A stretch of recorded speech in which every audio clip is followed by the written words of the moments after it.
Hello guys, എല്ലാവർക്കും video ഗൈസിൻ്റെ പുതിയ വീഡിയോയിലേക്ക് സ്വാഗതം. നമ്മളിന്ന് ചർച്ച ചെയ്യാൻ വന്ന ടോപ്പിക് എന്താണെന്ന് വെച്ചാൽ ടെൻഷൻ, മുടി കാരണം.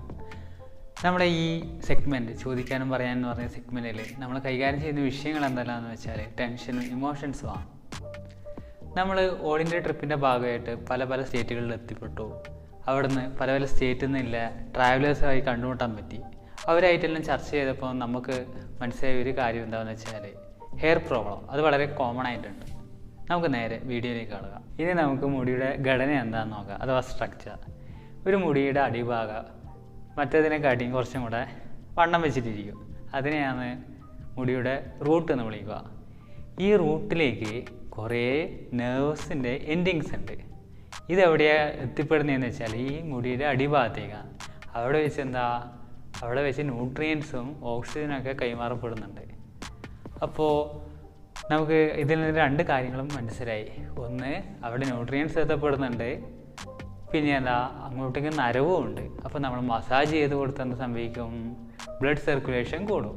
പിന്നെ നമ്മൾ നല്ല ന്യൂട്രിയൻ റിച്ചായ ഭക്ഷണം കഴിച്ചാൽ സംഭവിക്കും, നമുക്ക് വേണ്ട ന്യൂട്രിയൻസ് അവിടെ നമുക്ക് കൊടുക്കാനും പറ്റും. ഈ രണ്ട് കാര്യങ്ങൾ നമ്മളിപ്പോൾ ഓർത്ത് നോക്കണം. ഇല്ലെങ്കിൽ നമ്മൾ വിചാരിക്കും ഇതൊക്കെ എന്തിനാണ് ചെയ്യുന്നതെന്ന്. ഇത് മനസ്സിലാക്കിയാലും ഗുണമെന്ന് വെച്ചാൽ അപ്പോൾ നമുക്ക് കുറച്ച് ടെൻഷൻ അടിച്ചാൽ മതി. കാരണം നമ്മളെ കയ്യിൽ രണ്ട് കാര്യങ്ങൾ ഓൾറെഡി കിട്ടിക്കഴിഞ്ഞു. ഇത് നമുക്ക് ഇതിൻ്റെ ഇമോഷണൽ പാർട്ട് നോക്കാം. നമ്മൾ റോട്ടിലേക്ക് പോയി എന്ന് വിചാരിക്കുക. നമ്മൾ ആ സമയം ഒരു വ്യക്തിയെ കാണുന്നു, അയാൾക്ക് കുറേ മുടിയുണ്ട്. അപ്പം നമ്മൾ വിചാരിക്കും അവർക്ക് എത്രയാണ് മുടി. പക്ഷേ നമ്മൾ അവരോട് ചോദിച്ചാൽ നമുക്ക് മനസ്സിലാവും പണ്ട് ഇവർക്ക് ഇതിനെക്കാട്ടി മുടി ഉണ്ടായിട്ടുണ്ടാവും, അത് നമുക്കറിയില്ല. അപ്പോൾ അവരോട് ചോദിച്ചാൽ അവരുടെ വിഷമങ്ങൾ പറയാൻ തുടങ്ങും. പിന്നെ ഈ ലോകത്ത് കോമൺ ആയിട്ട് 16ഓളം കോമൺ എയർ പ്രോബ്ലംസ് ഉണ്ട്. ഇതിൽ കുറച്ചെണ്ണം മാത്രമേ നമുക്ക് ഡയറക്റ്റ് നോക്കിയാൽ പെട്ടെന്ന് മനസ്സിലാവുള്ളൂ. ബാക്കി ഇത്രയും പ്രോബ്ലംസ് നമ്മളെ കണ്ടുപെടുന്നില്ല. പക്ഷെ നമ്മൾ വിചാരിക്കും ആർക്കും ഒരു പ്രോബ്ലം ഇല്ല. പിന്നെ ചിന്തിക്കേണ്ട വേറൊരു കാര്യം എന്ന് വെച്ചാൽ നമ്മൾ ജനിക്കുന്നതിൻ്റെ മുന്നേ എത്രയോ ഹെയർ പ്രൊഡക്ട്സ് വെക്കുന്ന കമ്പനികളുണ്ട്. അപ്പോൾ അവരൊന്നും തുടങ്ങിയത് ഞാനെന്നൊരു വ്യക്തിയെ മാത്രം ആശ്രയിച്ചിട്ടൊന്നും അല്ലല്ലോ. അപ്പോൾ ഈ ലോകത്ത് എല്ലായിടത്തിലെ കമ്പനികൾ തുടങ്ങുന്നുമുണ്ട്. അതെല്ലാം തുടങ്ങിയതിൻ്റെ കാരണം എന്താ വെച്ചാൽ ലോകത്തിൻ്റെ നാനാഭാഗങ്ങളിലെ ആൾക്കാർ അനുഭവിക്കുന്ന പ്രശ്നമാണ് എയർ പ്രോബ്ലം എന്ന് പറയുന്നത്. ഇനി നമുക്ക് ഇനിയിപ്പം നമ്മൾ മുടിയൊക്കെ കൊഴിഞ്ഞു എന്ന് വിചാരിക്കും. നമ്മൾ കണ്ണാടി നോക്കാം, നമുക്ക് തോന്നി നമുക്കൊരു വിഗ് വെക്കണം. പക്ഷേ വിഗ് വെച്ചാൽ ആൾ കളിയാക്കുമോ, അവരെന്ത് പറയുന്നതിനും വിചാരിച്ചിരുന്നാലേ നമ്മളെ കളിയാക്കേണ്ടവർ എപ്പോൾ ആണെങ്കിലും നമ്മളെ കളിയാക്കും. ഇനിയിപ്പോൾ വിഗ് വെച്ചാലും കളിയാക്കും, വെച്ചില്ലെങ്കിലും കളിയാക്കും. അതുകൊണ്ട് നമുക്ക് കോൺഫിഡൻസും സന്തോഷം തരുന്ന ഏതാണെന്ന് വെച്ചാൽ നിങ്ങൾ തിരഞ്ഞെടുക്കുക.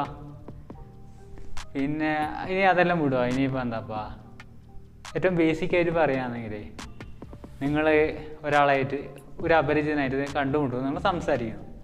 ആ വ്യക്തി കുറേ നല്ല മനോഹരമായ മുടിയുണ്ടെന്നായിരിക്കും. പക്ഷെ നിങ്ങളെന്ന് ചോദിക്കുമ്പോൾ പറയുകയും ചെയ്യുമ്പോൾ അവർ വളരെ മോശമായിട്ട് നിങ്ങളോട് ബിഹേവ് ചെയ്യുന്നതെന്ന് വെച്ചോ, നിങ്ങൾക്ക് ആ വ്യക്തിനെ ഇഷ്ടമാവുമോ? തീർച്ചയായും ഇഷ്ടാവില്ല. പക്ഷെ ആ വ്യക്തിക്ക് മുടിയില്ല, അങ്ങനത്തെ ഒരു സാഹചര്യം. പക്ഷെ നിങ്ങൾ മുണ്ടുമ്പോൾ നിങ്ങളോട് നല്ല രീതിയിലാണ് പെരുമാറുന്നത്, സ്നേഹത്തിൽ സംസാരിക്കുന്നു. അപ്പം തീർച്ചയായിട്ടും നിങ്ങൾക്ക് ആ വ്യക്തിയോട് ഇഷ്ടം തോന്നൂലേ? അപ്പോൾ അയാൾക്ക് മുടിയില്ല എന്ന് വെച്ച് നിങ്ങൾ സ്നേഹിക്കാണ്ട് വെക്കുക, അല്ല അയാളോട് നിങ്ങൾക്ക് എന്തെങ്കിലും തോന്നുക? ഇല്ലല്ല. അപ്പോൾ നിങ്ങൾക്ക് ആ വ്യക്തിനോട് തോന്നിയ ബഹുമാനം പോലെ തന്നെയാണ് ഈ ലോകത്തെ എല്ലാ ജനങ്ങൾക്കും. നിങ്ങളോട് എങ്ങനെയാണോ ആൾക്കാർ പെരുമാറുന്നത് അതിനനുസരിച്ചാണ് നിങ്ങൾ ആ വ്യക്തിയെ ഇഷ്ടപ്പെടുകയും ചെയ്യുന്നത്. അപ്പോൾ എല്ലാവരും അങ്ങനെ തന്നെയാണ് ചെയ്യുന്നത്. അതാണൊക്കെ പറയാനുള്ളത് ഈ വീഡിയോയിൽ. That's all. Thank you.